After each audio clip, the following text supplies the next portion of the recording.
сархати хабарҳо. як сокини шаҳри душанбе бо гумони одамрабоӣ дастгир шуд. эмомалӣ раҳмон раиси суди ноҳияи шамсиддин шоҳинро барои латкӯби сарбоз аз вазифа барканор кард.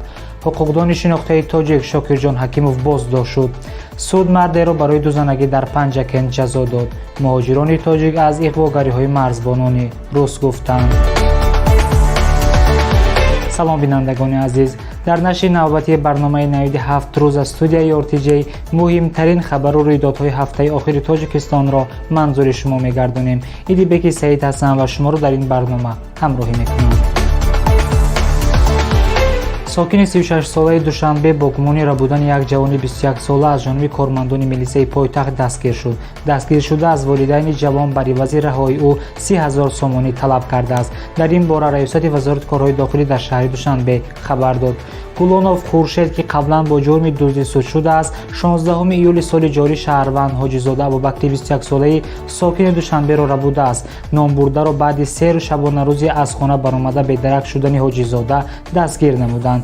ӯ Ҳоҷизодаро аз кӯчаи деҳотӣ рабуда дар таххонаи манзили иstiqomатиаш воқеъ дар кӯчаи Якачинор дар шароити ниҳоят вазнин нигоҳ дошта зери шиканҷа ва латукуб қарор додааст. ҳамзамон аз волидайни Ҳоҷизода бар ивази раҳоии ӯ 30,000 сомонӣ талаб намудааст. Гулонов Хуршед дар ҳабси пешагӣ қарор дошта нисбаташ тибқи талаботи моддаҳои 130 қисми 2 ва 250 қисми 2 кодекси ҷиноятии Тоҷикистон парвандаи ҷиноятӣ оғоз карда шудааст.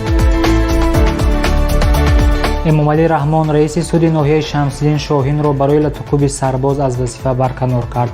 Президенти Тоҷикистон зимни тағйироти кадрии рӯзи 18 июл рафтори Зоҳир Муминзодаро нисбати сарбози қушунҳои сарҳадӣ ношоиста ва ғайриоинномавӣ номида таъкид намудааст, ки Муминзода на танҳо аз вазифа озод гардад, балки аз мақомоти судӣ комилан ронда шавад. чанде пеш Радиои Озодӣ хабар дода буд, ки раиси суди ноҳияи Шамсиддин Шоҳин Зоҳир Муминзода дар гузаргоҳи назоратии Дараи об дар марзи Тоҷикистон ва Афғонистон як марзбонро латукуб кардааст. сарбозони марзбон рӯзи 8 июл ҳангоми ворид шудани Зоҳир Муминзода ба маркази ноҳия мошини ӯро тафтиш мекунанд ва хоҳиш мекунанд, ки шахси ҳамроҳаш ҳуҷҷатҳояшро барои шиносоӣ пешниҳод кунад. раиси суд бо Фирӯз Атовуллоев, сарбози нерӯҳои марзбонӣ баҳс карда, аз мошин берун шуда ӯро бо мушт мезанад.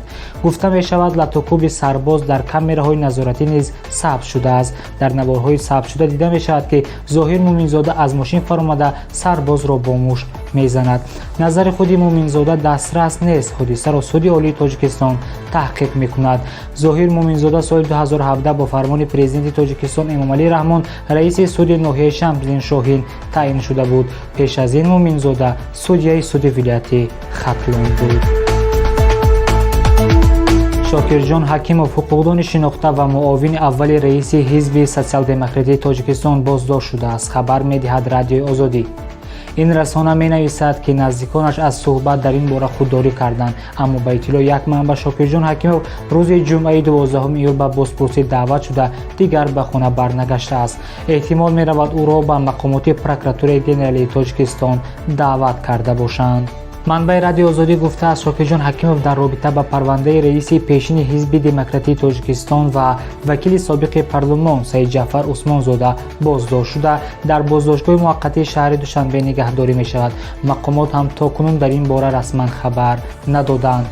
Озодӣ менависад, ба гуфтаи чандин нафар Шокирҷон Ҳакимов натавонистааст дар маросими дафни модараш рӯзи 16 июл ширкат кунад.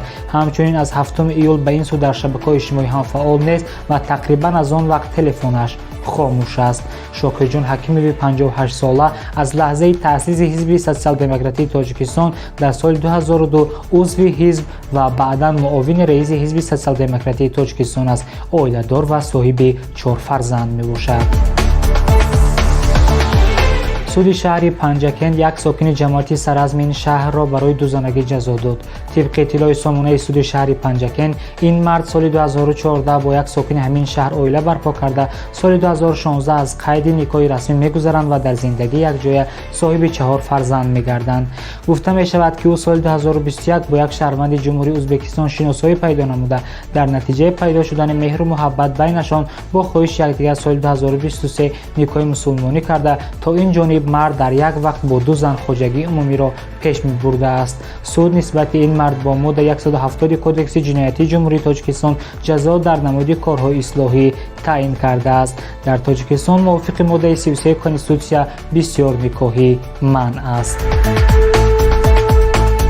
مهاجرانی که دوام ماه آخر میخواهند به روسیه روند میگویند که مرزبانان روس نسبتشان اغواگری میکنند تا بهانه به وجود آورده آنها را اخراج کنند.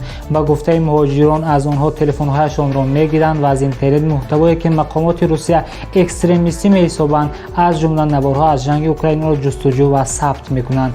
اساساً شهروندان تاجیکستان قربانی چنین اغواگری ها میشوند. خبر میدهد نستیشه وریمیا.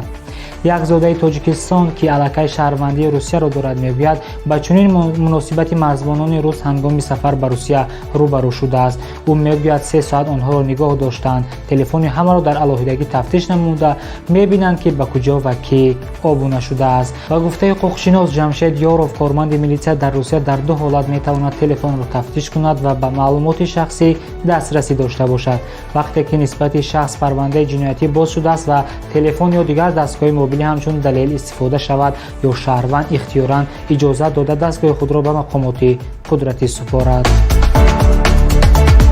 برنامه 97 روز بود. مهمترین خبرهای تاجیکستان را با صرف کمی وقت از سامانه مایار تیجی و صحیفه‌های آن در تلگرام، اینستاگرام، فیسبوک، یوتیوب، تیک تاک و کانتکت پیگیری نمایید. خیر.